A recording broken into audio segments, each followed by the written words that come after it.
I'm here alone, you're not here altogether. I got to bring Hakeem more often.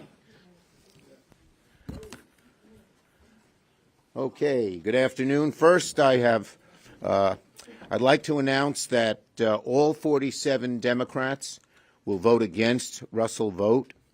We're united in our agreement that Russell Vought is a dangerous and destructive choice to lead the Office of Management and Budget. And we saw a precursor to his leadership last week during the dangerous federal funding freeze that crippled, or nearly crippled, critical duties of the federal government and its operation. As the chief architect, chief cook, and bottle washer of Project 2025, it's Russell Vought who is laser-focused on undermining our government. He's proven it. Senate Democrats will unanimously oppose him and do everything we can to prevent him from leading OMB. And should Republicans not see the light and shoulder shrug this dangerous person into this seat, they'll have to answer to the American people. Russell Vought wants to cast chaos across America. He's depending solely on Republicans to do it. And as I said, he's a danger to the budget. He's a danger to what people in America need. Now, on the reason we are here. So over the past few days, and Hakeem and I work together really closely and well, and I welcome him to the Senate as he welcomes me to the House, I think. Yeah, okay. Over the past few days, Democrats have warned the American people that DOGE is operating like a shadow government. Yesterday, I said that DOGE is not a real government agency. It has no authority to make spending decisions, to shut down programs, or ignore federal law. This is not debatable. This is an indisputable fact. No authority for spending decisions, to shut down programs, or ignore federal law. Yet Elon Musk took issue with that warning. He said, in answer to a tweet that I said that did this, he said, DOGE, quote, is the one shot the American people have to defeat bureaucracy and restore democracy. Now, give me a break. Nothing screams democracy like having a secret squad of company men pull off a hostile takeover of America's Social Security and tax information in the dead of night. That is not democracy, Mr. Musk. And yet it's precisely what DOGE is doing.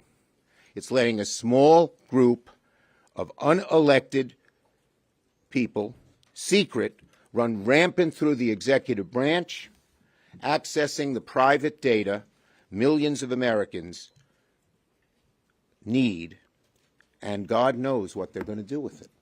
God knows. So there are two dangers. One, people's privacy is at stake. Second, that there's a risk that this small group could cut program after program using one excuse or another. So today, Leader Jeffries and I are joining together to push legislation to prevent unlawful meddling in the Treasury Department's payment systems and protect Americans across the country. Our bill aims to do a few simple things. One, to deny access to special government employees that don't have to disclose their conflicts of interest or any other ethic agreements. Two, to deny access to anyone with conflicts of interest or lack of appropriate clearance. And three, include personal tax information into existing privacy protections. We call our legislation Stop the Steal. Whatever DOGE is doing, it's not democracy. We know what democracy's like. It's out in the open. It's not secret. You do two sides debate, and then the elected officials make decisions. Democracy doesn't work in the shadows. Democracy doesn't skirt the rule of law. And it doesn't give special privilege to the ideas and needs of a group of ultra-wealthy people at the expense of American families. Of course we should talk about reform. Reform's a worthy cause. Everyone agrees we should find ways to improve the effectiveness and efficiency of government. But you know what history shows? When it's done in the dark of night, it always leads to bad results. When these DOGE people decide to cut a program, have they even talked to the people who run the program? Have they even done a little research? Have they heard the other side? Or are they just in such rush to cut anything they can so that they can keep tax breaks and give deeper tax breaks to the wealthiest of Americans? Undoubtedly not. They are not checking. They are not debating. They are not doing things in sunlight. So, we want reform. We'd like to cut waste, but do it in front of the American people. Hear the arguments. Have the back and forth that has been the hallmark of this republic for over 200 years. You don't have a small group of select people who have little experience across the breadth of government have access to these records and an ability to cut funding. The American people have a right to be part of the debate as to what programs should be cut. And just because a small group of people think they know better than the American people doesn't make it true. So, we are going to do everything we can to sound the alarm and fight with everything we've got to stop this horrible, horrible act by this DOGE group with the, of course, the permission, acquiescence, encouragement of Donald Trump. Leader Jeffries. Thank you, Leader Schumer. And before Leader Schumer was a man of the Senate, he was a man of the House. And so we always welcome you back over to the People's Chamber. Democrats. You sound like Nancy. Democrats are always ready, willing, and able to work with anyone to find the common ground necessary to solve problems on behalf of hardworking American taxpayers, particularly as it relates to driving down the high cost of living. We understand that America is too expensive. There are far too many hardworking American taxpayers struggling to live paycheck to paycheck. Housing costs are too high. Grocery costs are too high. Child care costs are too high. Insurance costs are too high. Utility costs are too high. America is too expensive. Democrats are committed to driving down the high cost of living for working class Americans, middle class Americans, and everyday Americans all across the land. Our Republican colleagues are not serious about lowering the high cost of living. They've done nothing, introduced not a single bill, not put forth a single policy proposal. They've done nothing as it relates to lowering the high cost of living. At the same time, they are raiding the government, attempting to steal taxpayer money. That's what the situation at the Treasury Department is all about. We will introduce the Stop the Steal Act in short order to prevent unlawful access with respect to the Department of Treasury's payment system connected to people who are trying to steal personal, sensitive, and confidential information related to Social Security recipients, Medicare recipients, taxpayers, businesses, non-for-profits, veterans, and everyday Americans. It's unacceptable, unconscionable, and un-American. Stop the Steal Act will prevent this unlawful access from taking place. It's unfortunate that many of our Republican colleagues are determined to stand up a shadow government of the billionaires, by the billionaires, and for the billionaires that will stick it to the American people. That's what's driving much of the behavior on the other side of the aisle.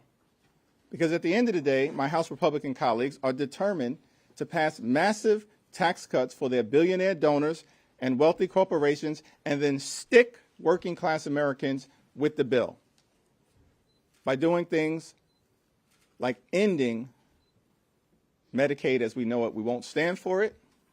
We will push back against it. And because we're confident that the American people are on our side, we will stop it. Questions on this subject? Yes. Senator, Republicans have argued that this is not an effort to cut government quite yet, that this is just a review process, that they're looking at how the money is spent and that they're trying to come up with a plan to make sure that it's spent correctly. Is your issue with the process here, or is your issue that Elon Musk is the one that's in charge of it? Our issue is, of course, with the whole process, secret, behind closed doors, and you say they don't want to cut. Look, when we saw what they tried to freeze payments to just about everything, what they want to do. So our belief is there's a real danger, a terrible, terrible danger, and a looming danger that they will not only have access to Americans' privacy information, but that they will use that to cut programs left and right. Specifically, are you concerned about Musk himself? We're concerned that Musk is in charge of DOGE, but we're concerned about how the whole process works. And ultimately, the buck falls with Donald Trump, the president. But we are concerned that a small number of people were concerned with the whole process, including Musk and including the others who were in it. Go ahead, Hakeem. Do you want to? As Leader Schumer indicated, the problem lies with some individuals who have been put in charge of this raid on the government, including Elon Musk. But it also relates to the so-called special government employees who aren't required to adhere to the ethical laws and the disclosure requirements that were put in place by Congress in a bipartisan way for a reason, to make sure that people have the best interests of the American people at heart. And that clearly is not the case as it relates to this unlawful access to the Treasury payment system. When it's something so important as to who the government helps, it should be done in a way that adheres to our democratic principles: openness, debate, discussion, and reflecting a broad group of people who have inputs into it, not just a very limited few meeting in secret. Yes. What other recourse do Democrats have? Obviously, you guys are in the minority on both Yeah. sides of the Capitol. What can you guys be doing when this is money that you have appropriated to be spent both in the federal streets and in the international streets? We have 4 different ways of recourse. The first is just bringing this to light, making sure that the American people know what it is. We've had some success there already. When we brought the freeze of funds to the public, there was an outcry, and Trump had to back off. When we brought up the tariffs to the American people, there was an outcry, and Trump had to back off. I believe there will be even a greater outcry, or as much an outcry as this. The second thing we have is litigation. There are various groups that are already going to court to sue because they believe that this is against the law. And we are working with them in terms of giving them information, telling them what we know, helping make their court case as strong as possible. The third is oversight. In the Senate, we're going to have some shadow hearings which discuss what this is, and we're asking whistleblowers across Treasury and other places, we're talking to some of them already, to come forward. And the final is legislation. On the appointments, they don't need Democrats. But on legislation, particularly the funding resolution, they do need us. And we will insist that there be certain changes that undo these bad things. Go ahead, you take the next one. What they're targeting now is things that conservatives and Republicans have long targeted, I guess with the exception of the FBI in a sense. Do you think Republicans will ever bring a line in the sand? And if so, what might it be? That's an open question. And in the House, where the Republicans have the smallest majority of any party since the Great Depression, when they're at full strength, at this moment, they're not at full strength and will shortly be 217 Republicans to 215 Democrats. That'll be the smallest majority since the 1800s. But even when they're at full strength, all we need is three. Three principled Republicans in the House, and a lot of the madness and extremism that has been unleashed on the American people can be halted, particularly as it relates to the upcoming spending agreement that we need to resolve in a bipartisan way on March 14th. All we need is three Republicans willing to draw a line in the sand. Now, the extreme MAGA Republicans have made clear they want to end Social Security as we know it, end Medicare as we know it, and end Medicaid as we know it. Last week, with the unlawful Office of Management and Budget order, they made their first move on Medicaid. The public rose up in response, and they backed down in less than 40 hours. But we will never back down in pointing out the types of things that the MAGA extremists and the far right are trying to do to hurt everyday Americans, the people that they claimed they were working hard to help. They've laid out a plan, $2.5 trillion in cuts. This is something that was in Project 2025, where Russell Vought was one of the chief architects. It's something that DOGE had talked about.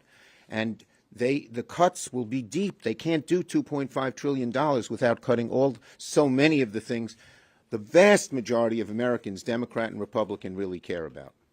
Yes. Thank you, Senator Schumer. Have you reached out, or do you plan to reach out directly to the White House to request a meeting with the president and try to talk to him about your concerns about Elon Musk bypassing the Congress directly? And what's your message to the president? Well, our message to the president is it's exactly the opposite of what he's campaigned on. It's going to hurt voters across the board, people who voted for him, people who voted against him, people who didn't vote. And look, whenever he's ready to talk to us, we're ready to talk to him. When it comes to procedurally all of this, one, I wonder, I mean, the speed with which Elon Musk seems to be moving through bureaucratic infrastructure, introducing a bill, the various other avenues you're pursuing, are they fast enough to keep up with what he's seemingly trying to do? And when it comes to this language that they're introducing, is this going to be part of the negotiations when it comes to avoiding a government shutdown, that you're going to try to force Republicans to include this, or what's the avenue there? Congress has the power of the purse, and when Congress allocates funding in the best interest of the American people, the Constitution requires that that funding be spent by the President and the administration. The Constitution requires the President has a responsibility to take care that the laws are faithfully executed. Spending agreements passed through the appropriations process are law. And when those laws are violated, the Constitution is being violated, which is why there has been a flurry of righteous litigation that has been unleashed, and that will continue. It's an all-hands-on-deck effort. Right. Leader Schumer made that clear. All hands. We saw that in the House in late December when the incoming president demanded that we hand his administration a $4 or $5 trillion blank check by suspending the debt ceiling for 4 years. Really? That was rejected legislatively out of hand. The next day, the bill was defeated. There's a legislative component to it. There is a court component to it. The administration, through the president, issues an executive order to try to wipe out the citizenship clause of the 14th Amendment. A few days later, in response to litigation that was immediately brought, a federal district court judge appointed by Ronald Reagan declared it unconstitutional. There's a judicial component to it. And there's also a component to it that relates to bringing along the public as it relates to pushing back. And we saw that last week with respect to the illegal funding freeze that was reversed in less than 40 hours. And we saw it as it relates to the wide-ranging, out-of-control tariff scheme applied to our North American allies that would have driven up costs for everyday Americans. And so we are working on this and pushing back on all fronts. And just finally, the roots of democracy are still deep. And when the public is really outraged by things, there is a response, as Hakeem mentioned, I mentioned before as well, on tariffs, on funding freeze. We believe the public is so energized by what they have seen on this Treasury action that there will be a similar strong pushback, and the President will feel that pushback and hopefully respond to it. Thank you, everybody. Thank you, everyone.